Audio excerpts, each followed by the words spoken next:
I I fell into sin.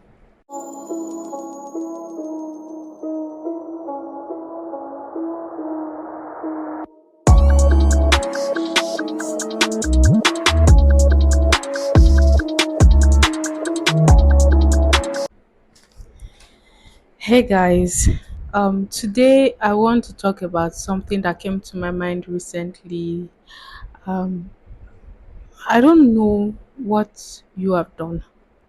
I don't know what sin that you may have committed that you feel makes you unworthy of everything in general, and so you stay away from church. You maybe you were a worker, you stayed away, you've started staying away from people, and you think that will solve your problem. Please and please, it will not. I remember a time that i I fell into sin. By the way, when we think of sin, we always think of immoral things. We always think of sexual immorality. And I don't know what gave us that feeling, that idea. But many times we fall into sexual immorality when that state of sin has been there a long time ago. It was just creeping in gradually, and we were yielding to sin until the sin now became pregnant and we gave birth to the sin. It, the truth is that the state of the sin had been there already. So, but this was sexual immoral sin that I fell into, and it was it was something that if I heard that someone did it, I would have been like, ah, why didn't they build boundary?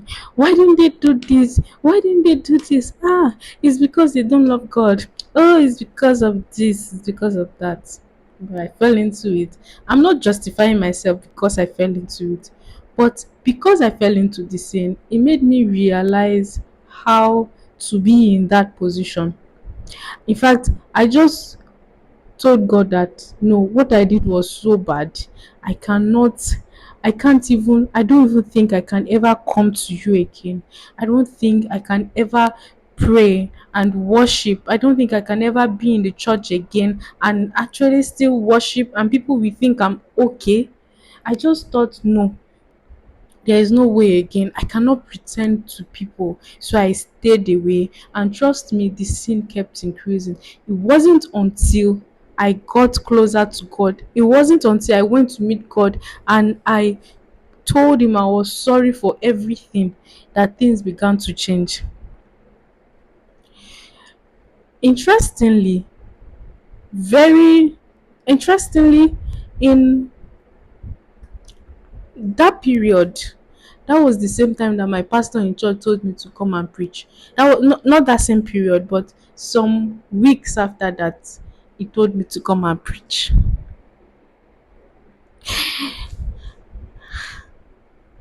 Now, I had already had a dream that in that dream I was running naked, and then um someone handed the mic over to me to come and preach. So I was I was looking at the person that, ah, can't you see that I'm naked? How can I preach? Like I'm running, I'm looking for my clothes. How can I preach when I'm naked? Can't you see, like, can you are you like, you don't even need to be spiritually blind to not see physically I am naked. That because my state in the dream was that I was naked.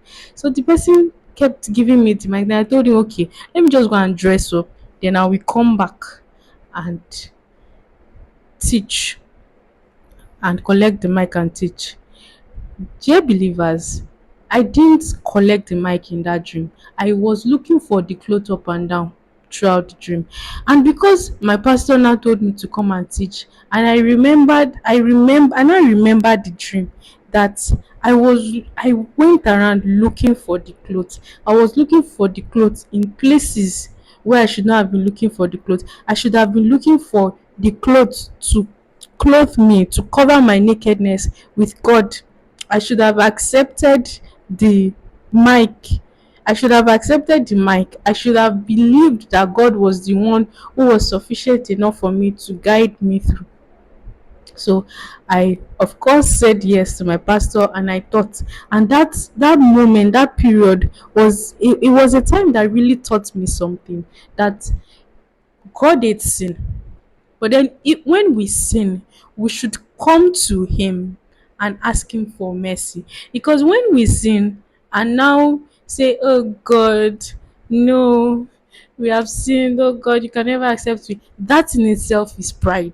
Because we actually think that we are ever worthy. The truth is that we only committed the fruit of that sin. We only we the sin was manifested to us at that moment. What about when we have bad thoughts, when we think about people the wrong way, when we look at people and say, "Oh, this person has a big head," or when we insult people in our mind, or when we are not forgiving, or when we say things that are wrong, or when we keep malice, or when we are not patient, or when we are not loving, or when we don't have joy, or when we are too anxious. All those things are states of sin. All those things are sinful, but we never think we have sinned until we now do the big thing. And God used that to teach me a lesson, that he can use the my downest moment, the moment when I'm at my least, to raise me, if only I would come to him. Because humility is not for me humble, that, oh, okay, I am the lowest of everybody, I can be low even when I'm with small children. That is wonderful. That is wonderful. But the true state of humility is actually dependence on God, and that was what it taught me in that period. I was so shy, so fearful, but I depended on Him to take me through that period, and he took me through. He led me. So, dear Christian, no matter what you have done, no matter sin you have committed, please run back to God. That sin is not too much for God to accept. He sent his own son. That the son that he sent to die for us, the sacrifice he paid was a full and final sacrifice. So, if you have committed the sin, be remorseful and go back to him. If you've not done that, that means you are proud. And the moment you go back to him, that is the true state of humility. So take care, everyone. Bye, guys.